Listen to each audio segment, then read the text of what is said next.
Welcome to the Book Corner with me, Mish Atagana, a podcast for book lovers and book lovers adjacent. Guys, can you believe it? We're episode 9. It's been it's been such an interesting journey. I got book mail yesterday, which is exciting. And for those of you that follow me on socials, you will see my unboxing of the book mail today. But thank you, firstly. I mean, I know. I'm being a little bit emotional, but thank you. It's just been such an amazing ride to do this podcast. Today, I'm going to be talking about an author that I discovered maybe a year or two ago, Alix E. Harrow. I read her book, $10,000 of January, and I just absolutely fell in love with it. It was such a beautiful story. Um, the character, it's so incredible. I love the way Alix just heroes her female characters. We never see them as these fully formed things, right? They're always so flawed, or they don't really understand the world that well, and we really watch them grow, and I really love that about her writing. Um, and then I read her second book, The Once and Future Witches, which was such a badassery when it comes to like feminist writing. I thought I really enjoyed, The Once and Future Witches. And the second book I read this year was her third book. I know she has a bunch of novellas. I haven't read those, but her third book, Starling House, was the second book I read this year.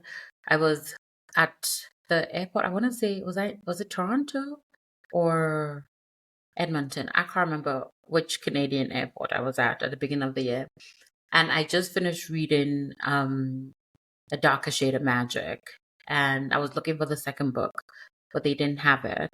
And I saw Starling House, and I was like, "Oh, this is interesting." I didn't kind of, I admittedly, I actually didn't know that Alix had a third book out, considering that I trolled her on Twitter about the use of the word feral. She loves using the word feral in her writing. It's actually quite beautiful and comical at the same time. But I saw this and I was like, "Oh, this is very interesting." It's very different. Just when I read the blurb, it was very different from the stuff she'd written before, at least the stuff I'd read before. But I was very intrigued. I love starlings as birds. They are just really, they're not the most graceful of birds, and there's something about them that's a little bit grotesque and a little bit beautiful at the same time, which I quite love. And I picked it up and I love the cover design. So um, this is it.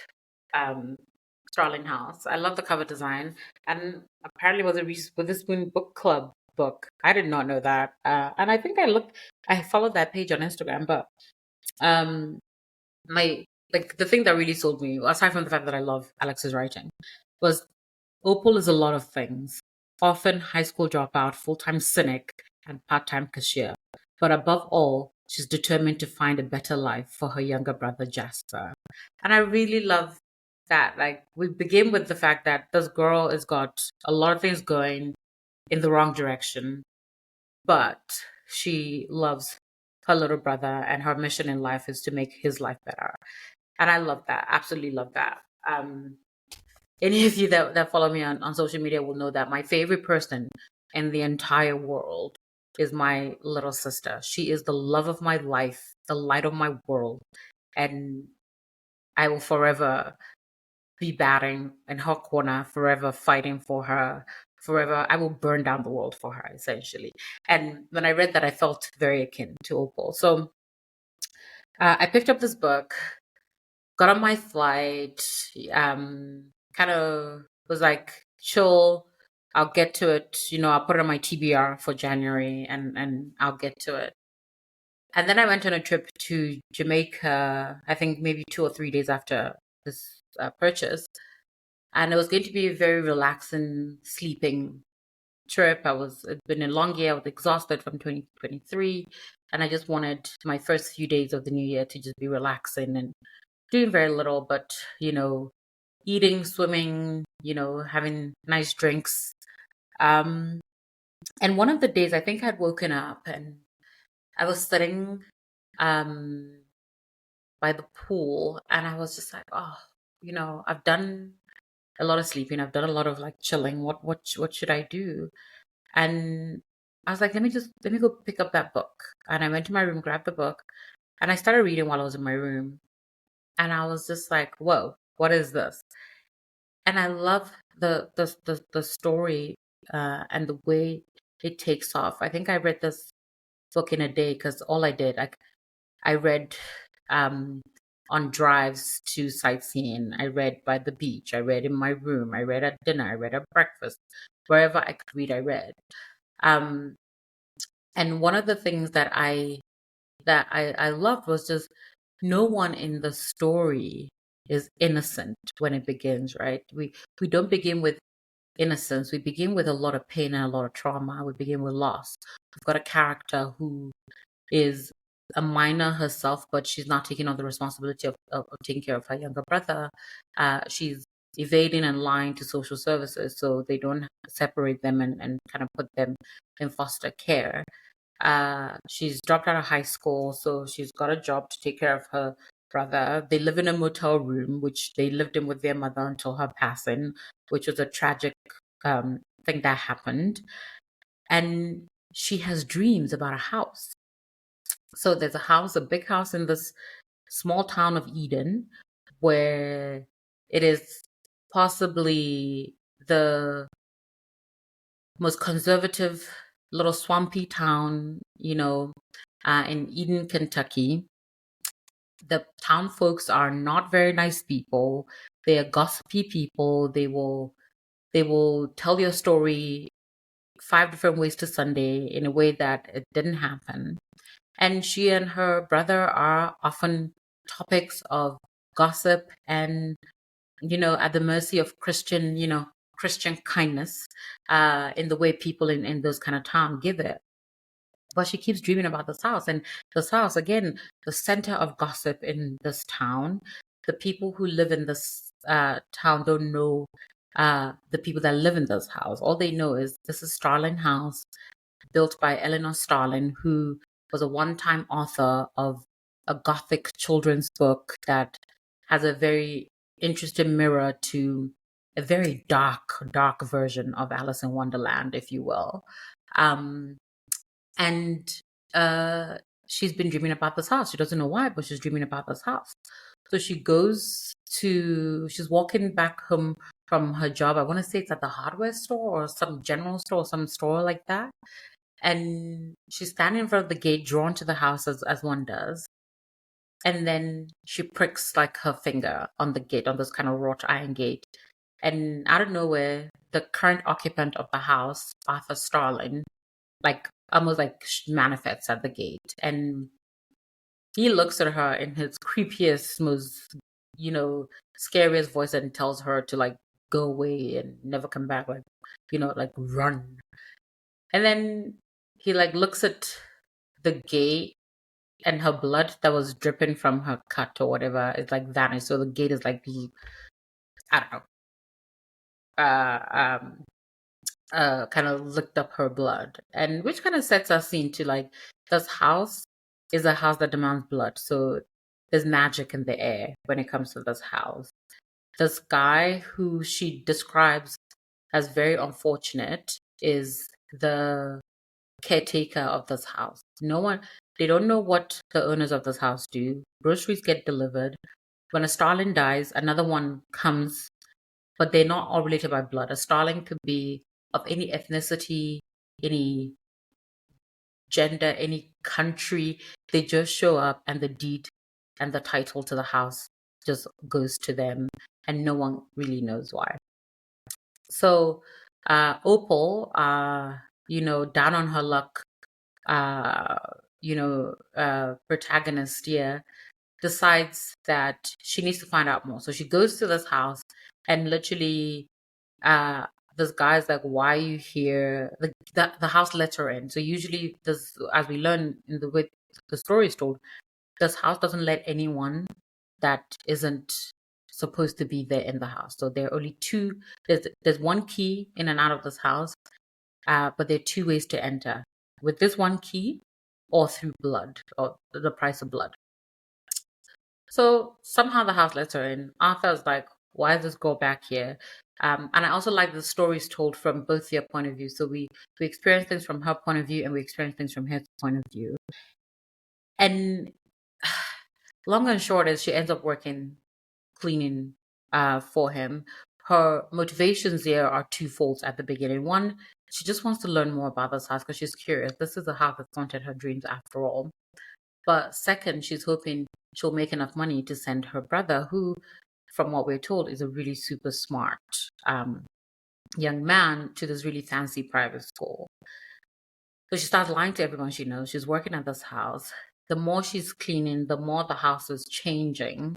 So the better taking care of the houses, the more we see this house come to life. So what I also really like is the house is a character in the story. It literally is, because Arthur talks to the house a lot, and the house reacts and behaves like a person. When it's angry, the floorboards are, cracked, and window panes are broken, and wallpapers are peeling. And the house is happy. It's everything is shiny and new and gleaming, and I really love that. I love that the house itself is a character. Um, but as she kind of goes on, I mean, her and Arthur, are getting to know each other. She doesn't fully trust him because this house is full of so many secrets that she doesn't know about, and she's trying to figure out how to learn. But we meet this mysterious woman called Elizabeth Blaine. I think it was Elizabeth Blaine, that's her name. And Elizabeth Blaine's like, they're trying to buy the property that Starling land is on, or the Starling house is on. So they're trying to buy Starling land. And they are buying it for the Gravely family, who happen to own a coal and power. So I think it's like called Gravely Coal and Power, something in the book. So they own this coal and power company. And from all accounts and purposes, their coal mining operation and their business essentially has damaged the town water supply. So it's not great. And the Graveleys have a very sad, well, like unfortunate and unlucky history in the town, that they always, if they stay in town, like they always have bad accidents, like something unfortunate always happens to them. So they don't really live in town, but technically this is the family that kind of this town was built around, and their business. And there's a really interesting kind of twist in the end, as the story progresses, about how tightly connected Starling House, Opal, and the Graveleys and Eleanor Starling are connected. Um, and what I also love was that, you know, Eleanor Starling's story is so interesting because she is known as this kind of woman who lived in this house by herself, and she's rumored to have killed the Gravely brothers, the three original brothers that kind of founded the Gravely Coal and Power, and kind of shut herself in this house until one day she disappeared, and then someone new came to become the next owner of the House of Starling, and hence caretaker. And we follow, Opal's kind of emotional quandary, where Opal, by all accounts, she's not a very nice person. The only things Opal cares about in this world is her brother and taking care of her brother. She's rude, she's mean, and she has very little sense of conscience. She's stealing from Arthur Starling and selling the stuff on eBay. So when Elizabeth Blaine asks her to do this, she's a little bit kind of like, do I want to do it? Do I not want to do it? But she ends up doing it. She gets threatened for sure, but her morals around doing it aren't that. She doesn't have a huge moral struggle with betraying Arthur. And then from Arthur's point of view, Arthur is determined to end the cycle of death that comes with Starling House. So we learn from Arthur's point of view, there are these beasts that rise from the fog in the town, and it is the job of the caretaker of Starling House to fight these beasts with the special sword that Eleanor Starling handmade. And I love, love this, because I think I read somewhere that the story is a retelling of Beauty and the Beast. And the Beast is in so many formats, in my opinion. I don't know if that's how Alix imagined it, but from my point of view, I find the Beast in so many formats. One, in Arthur Starling, himself, because the way he's not described very in a very flattering way from Opal's point of view. He is essentially this kind of, he's not a rakish rogue. He's like this haunted, gaunt, unfortunate looking young man. Opal, as well, as like this average looking girl with a beastly heart, because she's also like doing these not great, not valiant things, So our heroes, they're not your typical heroes and heroines of a story, but these are the two people that we're following their story. These are our protagonists. And then they're the beasts in the sense of the actual beasts that do rise from this place. Um, so one day, Opal witnesses Arthur fighting this beast, and she kind of supports him and picks up the sword and help fight. And he and her begin developing a relationship, and he tells the story, and she's like, wait, what? So his whole thing was like, I need to go to where the beasts come from and shut it down forever, so no one has to give up their life for this house anymore. And we learned that his parents, died fighting, and the fighting now was left to him. But the way that you get called to Starling House is you dream about Starling House, and Opal has been dreaming about Starling House. She could very well be the next caretaker of Starling House. And it literally, then things take a huge turn, because Elizabeth Blaine, upset that she's not getting her way, decides to step things up the next level, frames Opal for arson. Now, we learn that Opal is actually the granddaughter of the Graveleys, and she's related to the Graveleys because her mom was a Graveley. And now Elizabeth Blaine is threatening to have Jasper committed into the Graveley custody because technically they're both minors. It's like a whole thing. So threat comes ahead. So Arthur agrees to sign over the property, the land, to Gravely Colum Power.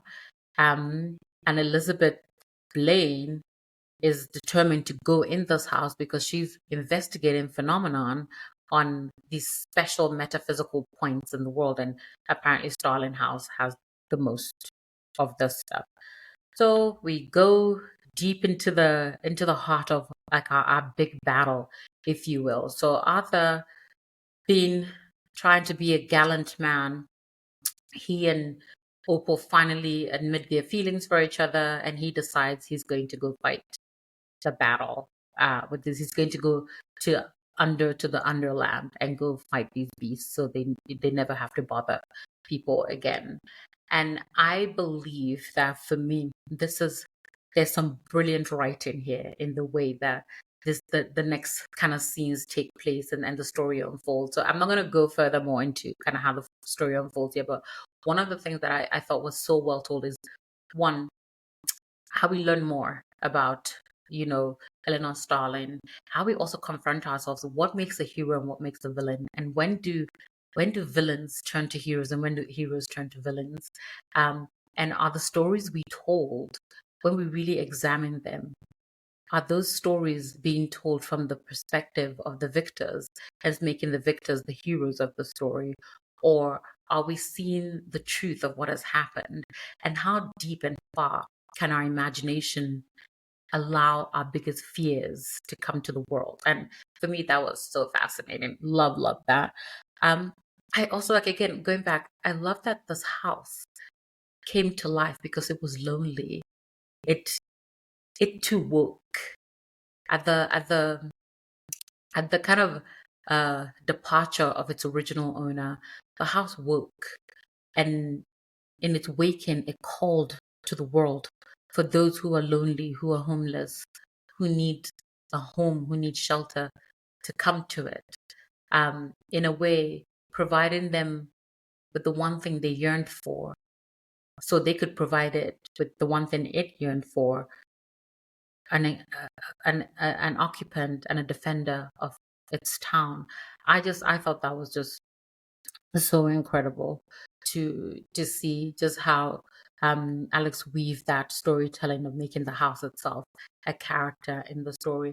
I don't know if what I've read um, from books I've read before, where I've seen, the characterization of of an inanimate object so well. I'm sure there's a bunch. I mean, I've read so many books, so I've probably forgotten. But in my recent kind of months of reading, this is a really good way of just characterizing something that has such a huge impact.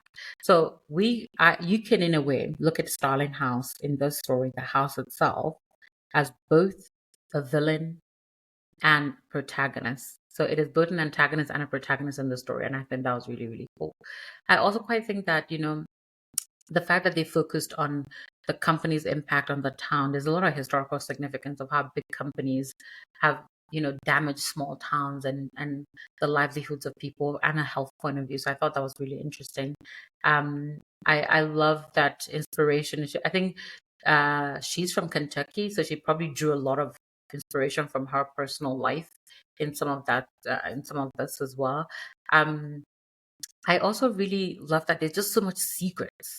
And everyone has got a secret in this town, and we see those secrets begin to unravel. But there's also like town held secret. There is a secret that is kept with, um, uh, by the whole town, that Jasper and Opal are the last to know. The whole town knew the secret of their parentage, of their lineage, and no one told them. So there's also something to that. I also like that, just the fact that Opal's presence awakens magic in this house. I thought that was really, really something super special. What else? The world building is beautiful here. It is dark. Like, I imagine being in this world, and everything is always so dark and misty and fog covered and swampy, and there's a thick sense of um uh fate and depression and sadness in the air.